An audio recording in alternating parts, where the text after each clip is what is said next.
Give them flowers. Give your fathers flowers because he likes flowers. Give your mother flowers because she doesn't like flowers. Buy your cousin a nice bouquet of roses just because they aren't allergic to them. Buy a couple of dandelions for a grandfather even if he is allergic to them. Thank you for that. If your cousin likes flowers even though they cause allergies, give them flowers. If your grandma isn't allergic but hates them either way, what do? Give them Give flowers. flowers. Thank you! Exactly. Ladies and gentlemen, children of parents and grandchildren of grandparents. Grandchildren, me. Do you know what holds your family together? Flowers. Love. Thank you. All good answers, but to make it more specific, to make it more interactive, to make this more interesting and technical, I have made a BuzzFeed quiz. Oh. This is a QR link. You guys can scan it whenever you want. Who is that? Who is that? Kim Namjoon. See? Strong flower, thank you. Okay, wait. So once again, to make this more interactive, let's do it together, shall we? Shall we? Oh, by the way, I just want to say, I made this. Whoa. My name here is Dusty Bottle. Okay, so what's your family's love language? We have a little cute picture here. So question number 1. A family member noticed you crying. They, number 1, consoles you. Number 2, gives you a tissue. Number 3, cheers you up with a gift. Number 4, keeps you company. Number 5, hugs and back rubs. And last but not least, you don't know. I don't The know. first one. First one, okay. Crystals. We're following the majority, alright? Okay. First one. Number 2. Would you be able to convince your family members to participate in something they have little interest in? They don't really want to do it, but you are able to convince them. Yes. They are willing to be convinced. Yes. Thank you. Yes. Force them. Just put yes. Okay. It's your birthday. Your family members post lengthy birthday wishes on status, something that I'm pretty sure most of us do. Throws you a party, hugs again, and gives you the perfect present. Party. Party, Okay, party, party. okay. Yeah. Next we have, you accidentally finish your allowance again. Your family members, number 1, Lectures calls. you. Calls and lectures you, sends TNG money packets, or gets you the essentials, aka home cooked meals they bring home over. Maybe this is only in the context if you live very close. Home cooked meals. Home cooked meals. Lectures Gotcha. you. Okay. Yeah. Now, if your family was a Harry Potter house, Oh. what house would they be?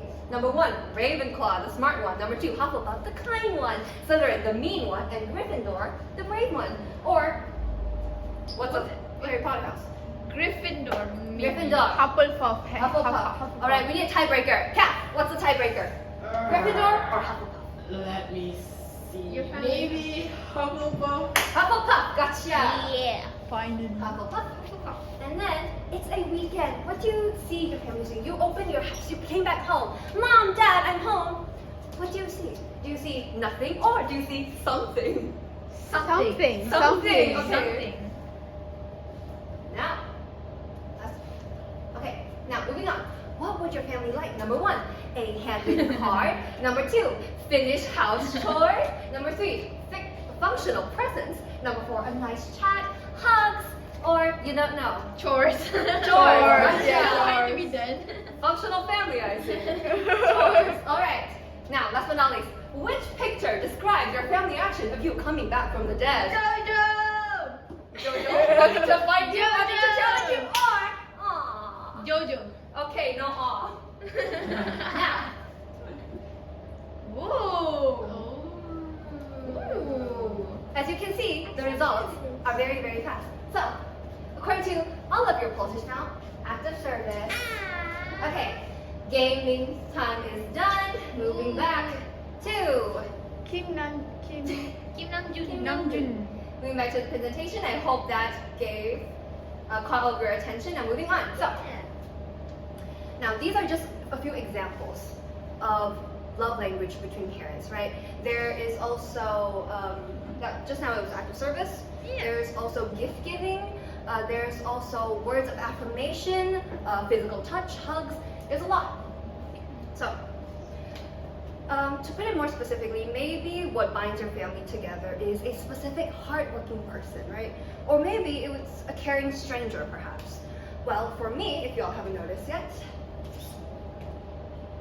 sorry, are flowers. Flowers were and still is a symbol of comfort for me. I mean, I buy myself flowers all the time, even though it does sound sad. Continuing on, I remember my aunt, specifically the eldest daughter of my father's mother's son's brother's father. Long, I know, but it's okay. It's a family tree.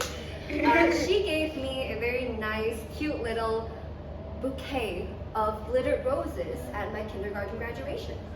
When I got into primary, I remember going behind my house, doing a backyard situation here. I would open the door, I'd walk down the house, and I would pick one by one pretty purple flowers, which were probably just weeds now that I think about it. And then I would bundle them up in like the very classic orange rubber band that we get in supermarkets, right? Asian. Bundle them up, make somewhat of a bouquet, and I would give it to my mom after she came back from work. Aww. Yeah. Also, side note, after continuously bringing home probably disease-ridden flowers for like a good 3 months straight, right? My grandma finally just like something snapped in her, and she was like, "Singa, you're not allowed to do that anymore. You can't go out. You can't go out anymore." But I will still find a way to sneak out just to pick those flowers to give to my mom, which is kind of weird, right? Because when you think about it, flowers are such a cliche gift. I mean, you give it all the time. Mother's Day, Father's Day, Grandma's Day, Grandpa's Day, any day. Flowers are always appropriate. And yet, depending on the time and circumstance, even the most hideous, wilted weeds can be turned into a thoughtful gift. Yeah. It was moments like these that made that family my family. Growing up, flower gifting was a way that how we showed our love, how we gave and received our love. It was our family's love language, no matter where, when, or what we were. A few years ago, my father's spirit tablet, for those of you who don't know, this is a spirit tablet. I know it looks creepy, but this is an old one. The modern ones aren't actually that creepy, they're quite pretty. They're like a good little coaster, if you can say that. So essentially, a spirit tablet in Buddhist culture are traditionally they're made from wood. So like there's a little block of wood. It's to represent like a minuscule tombstone where the deceased name will be carved onto it. And you can see the red walls here. It's almost like a staircase going up. These are actually the walls of the prayer altar. So whoever wants to worship their loved one, wants to give something to your loved ones, present something, tell them good news, you would usually visit the specific wall, find your parents' name, and you would just have a nice rekindling moment with them, right? So, going back to my father's spirit tablet, it was relocated to my hometown. So it was from Kuching and then from Siriaman. So it was a 3-hour drive. It was definitely a lot easier when I want to visit my dad or pay respects to my dad, right? So, as per Buddhist culture, or Buddhist religion, I'm a Christian by the way. We had to send in flowers. We need to deliver flowers to his altar every first day of each month according to the Chinese calendar, right? So every last day of each month, me and my grandma would go to our local flower shop, and I would pick out the freshest bouquet of daisies, not weeds this time. Okay. And I would wake up the next day very early to, because once again, according to tradition, you need to send the flowers in before the sun rises actually. It's quite a tiring job, whoever needs to send the flowers. But I would wake up before sun rises, I would rearrange the flower arrangement. By rearrange, I mean I would just pluck out the ugly petals and the dried up leaves, but it's okay, right? So I sent it to my mom. My mom would drive all the way to the temple, and she would present the flowers there. Once I got my driving license, I would drive me and my grandma personally to the same temple, same altar, and I would present the flowers to my father myself. But after a while, the repetitiveness of it all, let's just change the background, it looks creepy. Better!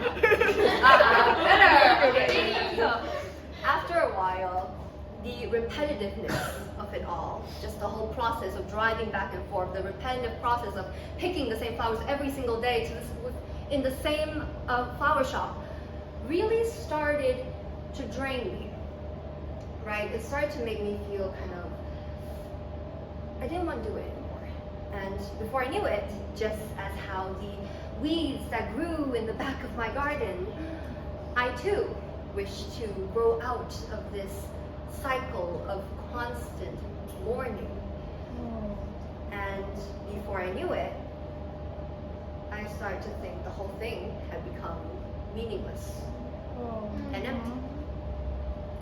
I mean, it's kind of a good thing, right? To be able to move on from a loved one's passing, to step out of this time of mourning and sadness, to finally stop my father's absence from controlling my presence. And yet, I could never allow myself to look at the bouquets that my grandmother would pick in my stead.